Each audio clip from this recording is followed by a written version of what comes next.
rơi bên hiên vắng, nghe đắng lòng đầy ngập nỗi cô đơn. Giọt mưa tuôn như muôn điều nhung nhớ, biết bao giờ ta thấy lại người thơ. Đêm nghe mưa đưa ta về Dĩ vãng từng giọt buồn lãng đãng bóng hình ai, tay trong tay ấm áp lúc mưa về. Hẹn câu thề đã nói lúc chiều mưa.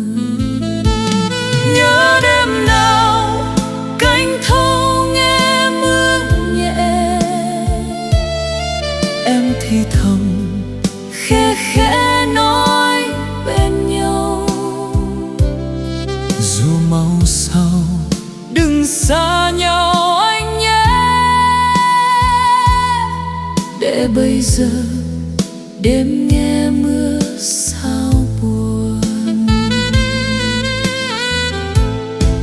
Mưa vẫn rơi, rơi mãi khúc nhạc sầu. Giờ nơi đâu em nghe mưa có nhớ? Nhớ một lần Ta quấn quýt bên nhau, nói đôi câu chưa đủ nghĩa ân tình. Đêm nghe mưa rơi rơi, nghe nỗi nhớ trời vời, nghe tiếng đời hiu hắt lạc giữa muôn trùng khơi. em giờ ở nơi đâu? Có nghe khúc nhạc sâu, mưa gọi niềm dĩ vãng cho ta nhớ về nhau. Đêm nghe mưa rơi rơi, cho tim vỡ mộng đời. Bao yêu thương ngày cũ giờ đã khuất xa xôi. Chỉ còn tiếng mưa rơi, rơi hoài trong ký ức. Như tiếng lòng ta gọi, nhớ mãi một bóng người.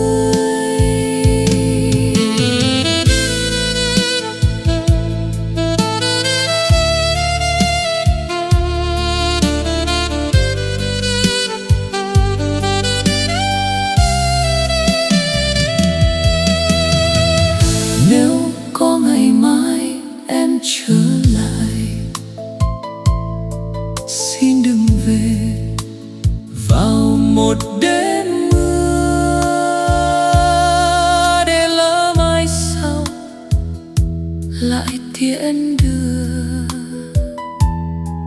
Cho đêm nghe mưa thôi buồn.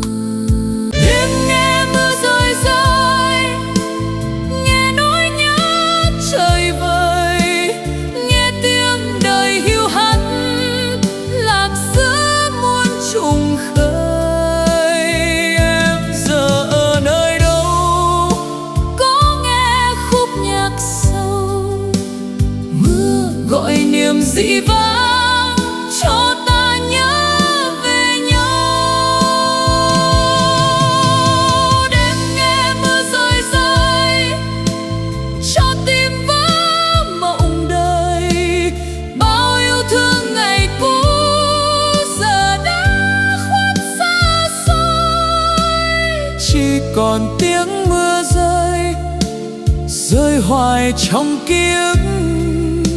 Như tiếng lòng ta gọi, nhớ mãi một bóng người.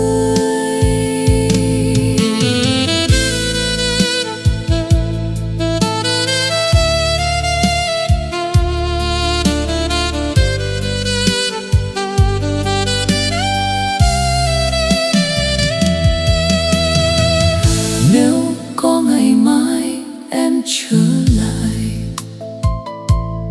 xin đừng về vào một đêm mưa,